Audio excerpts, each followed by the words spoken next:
Describías al panorama, Omar, es un panorama en el cual, bueno, estamos entrando prácticamente en la última semana del mes de agosto.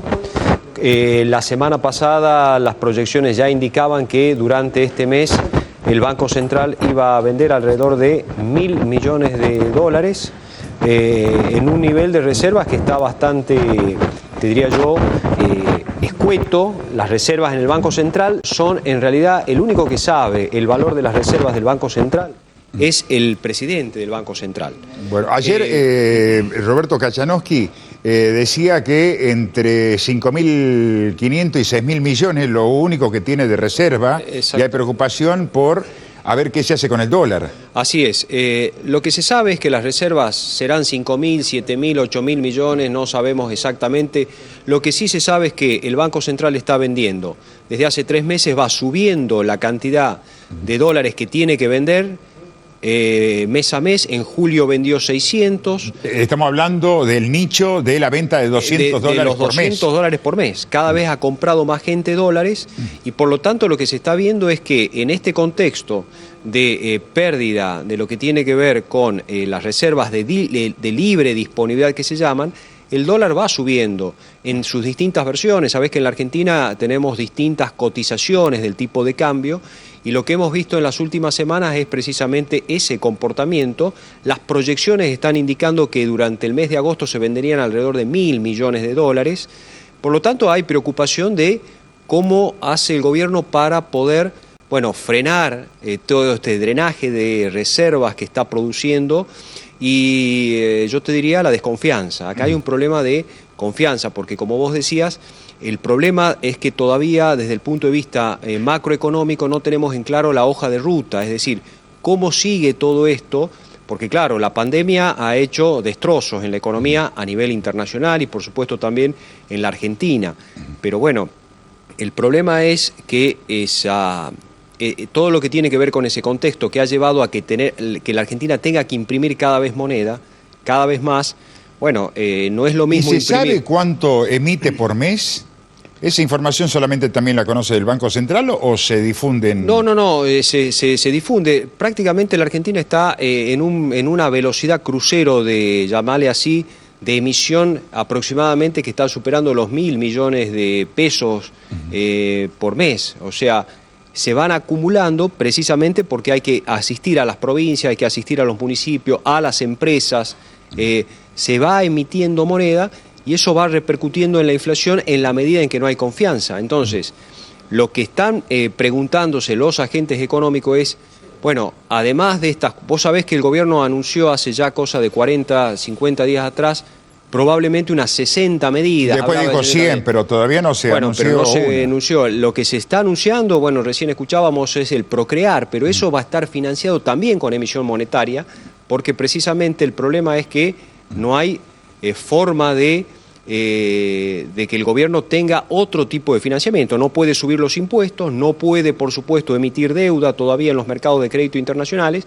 y por supuesto está muy frenado todo lo que tiene que ver con el ingreso de capitales. Por lo tanto, la presión es sobre el dólar y el problema es que cómo afecta el dólar. No solamente afecta a la inflación, sino también a los importadores. Claro, y además ayer también dentro de lo que son las variables económicas fue la reunión que mantuvo el presidente Alberto Fernández con Hugo Moyano, porque en el medio también se habló acerca de las paritarias. En muchos sectores que se han enterado a través de los anuncios periodísticos que algunas centrales obreras están pidiendo, o algunos gremios están pidiendo un incremento del 35%, y los empresarios se preguntan, ¿de dónde vamos a hacer frente al pago del 35% con la caída que hemos tenido en los distintos niveles, sea comercio, sea industria, sea turismo, que es el sector más afectado? ¿Cómo hacemos frente al pago de este tipo de acuerdos salariales? Bueno, es que ese es el gran problema.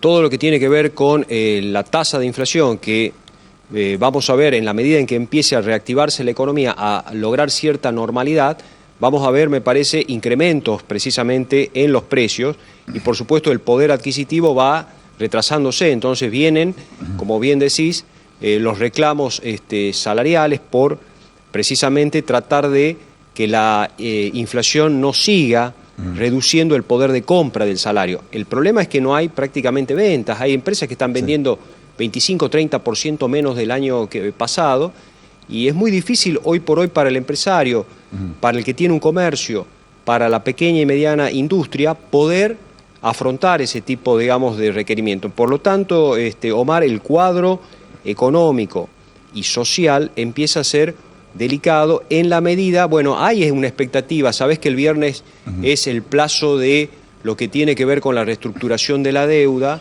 Pero lo que pasa también, Eduardo, se decía, acordamos con los tenedores y planchamos el dólar. Bueno, y lejos de planchar, el dólar ha tomado impulso. Ha tomado impulso y entonces ahora el gobierno dice, bueno, como prácticamente se entiende que va a haber una alta adhesión, prácticamente 100% lo que espera el gobierno de adhesión, no van a quedar holdouts. Eso, dice, el gobierno vuelve a apostar a eso, a decir, bueno, probablemente veamos un amesetamiento en el dólar porque va a ser exitoso el canje de la deuda, pero bueno, yo entiendo que como ha sido el anuncio y cómo se ha comportado el mercado cambiario en las últimas semanas, entiendo que como te digo, hasta que no haya un poco más de claridad respecto de cuál va a ser el programa económico, me parece que las presiones con el dólar lamentablemente van a seguir, entonces habrá que estudiar algún mecanismo como me parece, o restringir más lo que tiene que ver con el cepo, 200, bajarlo a 50, estudiar algún tipo de mecanismo que disminuya la compra de dólares hasta que vuelva, digamos, a plantearse algún escenario para que la Argentina vuelva a hacerse de dólares genuinos, ¿no? Bien, habrá que ver cómo abren hoy el comportamiento del dólar, porque habitualmente se dice, de los días lunes tal vez se pueda notar una baja.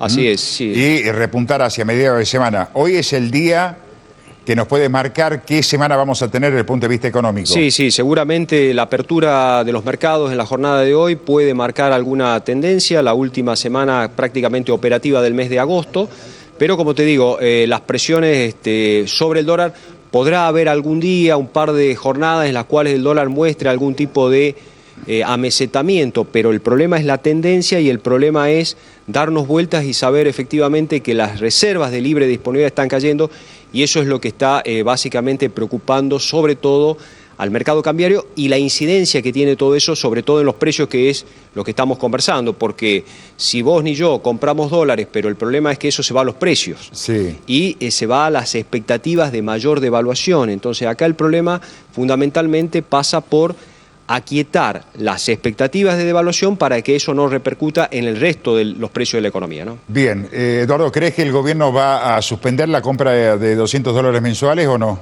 Yo creo que si sigue esta tendencia y en la medida en que no se siga postergando, me parece que van a tener que ajustar realmente por cantidad. Es decir, los que compraron, por ejemplo, en los últimos meses $200 van a tener que esperar en lugar de 30 días, 60 días, van a trabajar, me parece, con ese tipo de ingeniería, pero claramente va a haber alguna restricción. Bien, y la próxima columna, o si la podés explicar en pocos segundos, porque por allí dicen, lo que sucede que cuando se habla del campo, ¿no? Lloran, dice, los del campo, sí, con lo que está el dólar, y creen que el dólar para ese sector está a 138. No, el dólar para el tema exportador tiene otro precio, y además tiene una quita del 30%. Así es. Lo que debe tiene que estar ver a 70, 75 pesos. Claro, porque el exportador agropecuario, cuando pasa por la aduana, recordemos que cada $100, 33 quedan en la aduana. Sí. O sea que ya de hecho no recibe el dólar oficial, además, que no es el dólar blue, no es el de 140, 138. 75. Exactamente, que es el dólar oficial, que se está usando para precisamente el comercio exterior. Ese es el que administra el gobierno. El problema es los dólares que el gobierno no puede administrar, sobre todo el dólar informal, ¿no? Gracias.